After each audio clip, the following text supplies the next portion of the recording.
In the world of rock music, fame often burns brightest just before it fades into tragedy. And in the middle of that blinding light stood Kurt Cobain, a man whose raw emotion shaped a generation, and two women whose underground sound quietly changed his life forever. This isn't just the story of Nirvana's frontman idolizing an obscure punk band.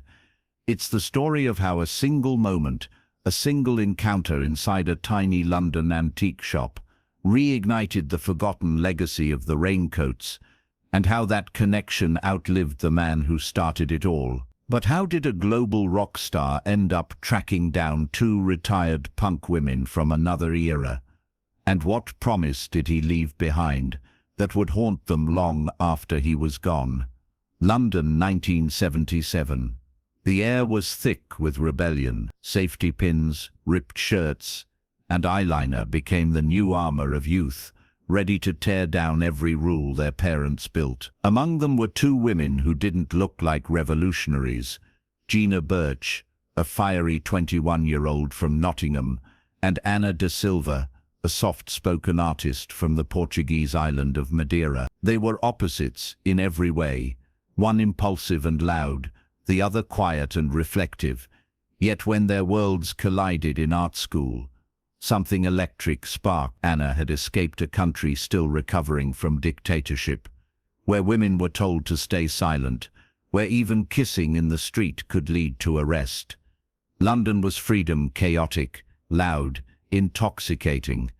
For Gina, the city was everything she'd dreamed of, and nothing like she expected. She rented 2 rooms in a crumbling Notting Hill squat, filled with bohemian chaos, the smell of paint, cigarettes, and endless possibility.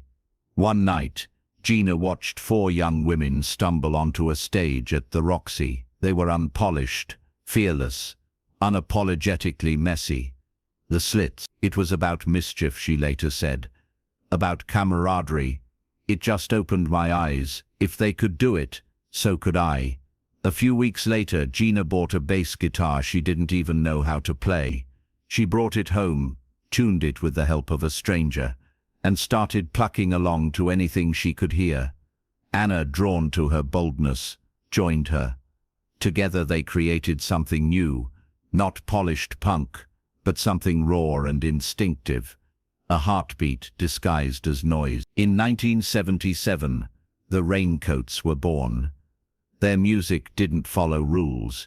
It throbbed, stumbled, and breathed. Soon they were recording in small studios and performing wherever anyone would listen. Their debut album, The Raincoats, dropped in 1979 and sounded like nothing else. Songs like Fairy Tale in the Supermarket captured the wild vulnerability of being a woman in a man's revolution. Critics didn't know what to call it: punk, art, chaos. But for Ana and Gina, it was freedom. But behind their fearless energy were cracks forming. Passion is rarely patient, and creativity can destroy as easily as it builds. Each member had strong opinions. Every song turned into a battle of vision versus control. "We broke up after every record," Ana once admitted. Still, they pushed through, releasing their haunting second album, Oddie Shape, in 1981, then a live record taped in New York, The Kitchen Tapes. But as the applause faded, so did their momentum. By 1983, the industry stopped printing their records. Their label cut support. The Raincoats fell silent. Ana retreated into quiet work at a Notting Hill antique shop, while Gina went back to art school, trading amplifiers for film cameras. It seemed like the story was over. Their music disappeared, existing only in scratched vinyls and fading memories. But fate has a strange way of looping back. Nearly a decade later, in 1992, 2 strangers walked into Ana's shop.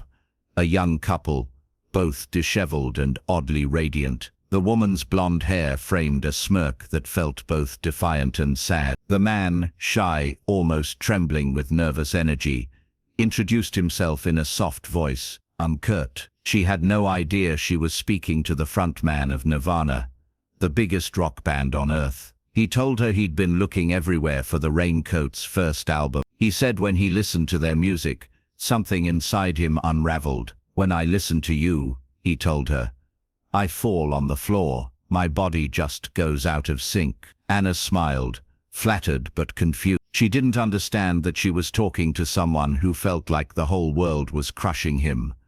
Someone searching for a sound that made sense of his chaos. Kurt left empty-handed that day, but Anna promised she'd find a copy for him. Days later, she mailed him a signed record with photographs tucked inside. When Nirvana's Incesticide was released, fans discovered her gift had changed him. In the liner notes, Kurt wrote, "When I listen to the Raincoats, I feel as if I'm a stowaway in an attic. I have to be completely still or they'll hear me spying, and if I get caught, everything will be ruined." That single paragraph resurrected a forgotten. Suddenly, fans who'd never heard of the Raincoats began scouring record stores, desperate to find the music Kurt had called sacred. Rough Trade reissued their albums, critics re-evaluated them, and young women, inspired by Nirvana's endorsement, started their own bands, whispering, "If they could do it, so can we." Anna and Gina reunited for a small London party performance, just a one-night celebration, or so they thought. But the universe had other plans. News reached America that the Raincoats were back. Nirvana's agent called. Would the Raincoats like to go on tour with Nirvana? It was the kind of offer musicians dream of, a comeback born out of gratitude. Gina was editing a music video when she got the call. Her hands shook. "We knew Nirvana were amazing," she said. "We were scared, excited. It felt unreal." But as quickly as the dream appeared, tragedy struck. On April 5, 1994, as the Raincoats were finishing a sound check in New York, word broke. Kurt Cobain was gone. The man who had found beauty in their chaos had taken his own life. Anna remembered the moment vividly. Ray Farrell came in and said, "I have bad news." It created this really sad atmosphere. I felt the lyrics of my song were talking to him. The band played that night anyway. They dedicated their set to him, the stowaway in the attic, who had brought them back to life. But the Nirvana tour never happened. Instead, Anna and Gina were left with silence again. The same silence they'd known a decade before, only now it was heavier, filled with loss. 2 years later, they released Looking in the Shadows, their first album since the 1980s. The songs were older, wiser, yet still full of defiance. "I always felt Kurt became a guardian angel to us," Anna said softly. "He gave us a new lease on life." What Kurt couldn't have known was how deeply his small act of fandom would ripple. Because of him, the Raincoats became icons for a new generation of female artists, from Bikini Kill to Sleater Kinney, women who credited them for showing that imperfection could be power. The same spirit that inspired Kurt to fall on the floor listening to their music became the heartbeat of the Riot Girl revolution.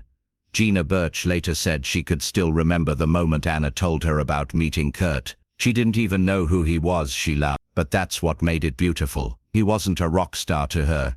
He was just someone who loved music.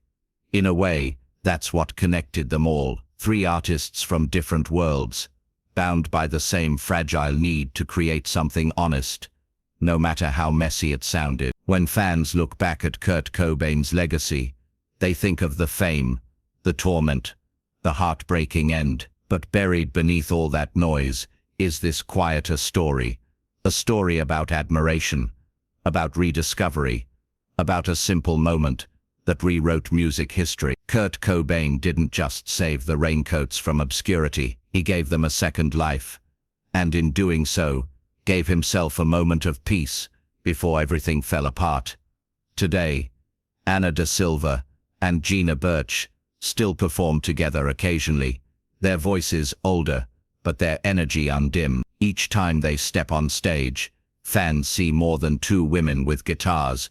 They see history breathing again. They see proof that art never really dies. It just waits for someone to listen. Because somewhere out there, a young artist might be walking into a store, picking up a forgotten record, and feeling that same jolt of recognition Kurt once felt.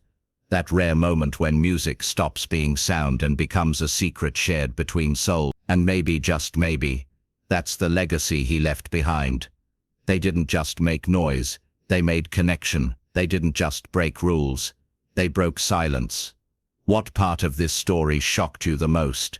The unlikely friendship, or the twist of fate that turned loss into legacy? And if you thought this story was powerful, wait until you see what happened to another band whose comeback began with tragedy.